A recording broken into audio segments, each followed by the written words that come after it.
IT company kung saan una nagtrabaho si Jaime noon, di ba? Financer si Edward, ang IT company na yun. You need to tell Papa everything. Pero ako nang bahala.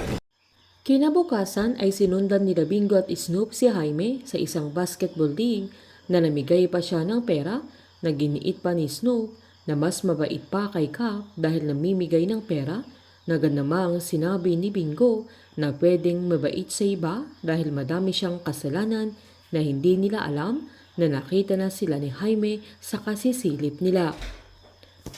Agad tinext ni Bingo si Caroline na nasa basketball court si Jaime na sponsor pa siya na namibigay na parang Santa Claus at wala siyang ibang kasama na giniit pa ni Snoop na masyadong judgmental sila ni Caroline na pinag-iisipan nila ng masama si Bingo hanggang mapansin nilang wala na sa court si Jaime kaya pumasok na silang dalawa na niyaya pa ni Snoop si Bingo na umuwi na sila dahil hindi na nila mahanap nang biglang sumulpot si Jaime sa likod nila na hinawakan ang balikat ni Bingo at nalaglag ang cellphone niyang hawak niya, sabay tinanong niya kung siya ba ang hinahanap ng dalawa na halatang galit ito.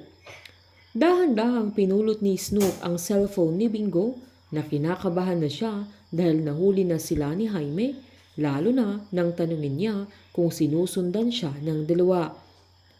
Nakangiting sinabi naman ni Bingo na nahalata na pala sila ni Jaime na tinanong niya kung hindi nasabi ng sekretarya niya na pupunta sila doon dahil pumunta siya sa opisina nila para tanungin ang schedule niya kaya nalaman nilang may laro silang basketball at dahil mahilig din silang dalawa sabay sinabi pa niyang nahihiya siyang lumapit agad dahil may kasama siya at agad namang nagpakilala si Snoop kay Jaime.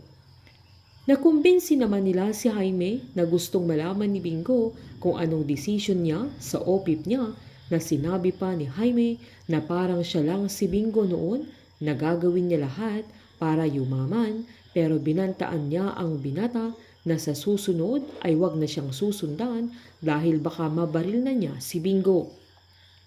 Sakto namang may tumawag kay Jaime na nabanggit niya ang pangalan ni Edward kaya agad-agad din nilang sinundan ito.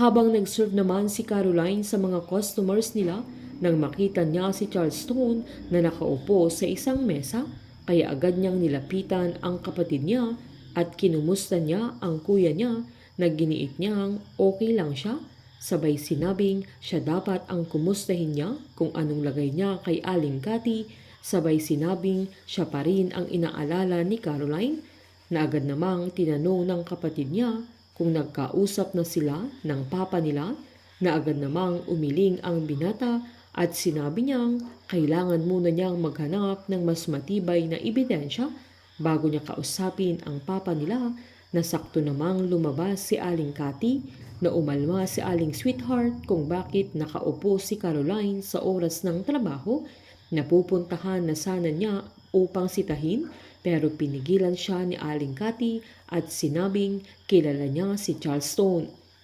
Sila Caroline at Charles Stone ang magkakampi sa pamilya nila dahil mula pagkabata ni Caroline nang dalhin na siya sa mansyon ay si Charles Stone lang ang nagpadama ng pagmamahal bilang kapatid niya na lagi siyang tinutulungan kapag inaapi siya nila Bettina at Irene maging si Cindy.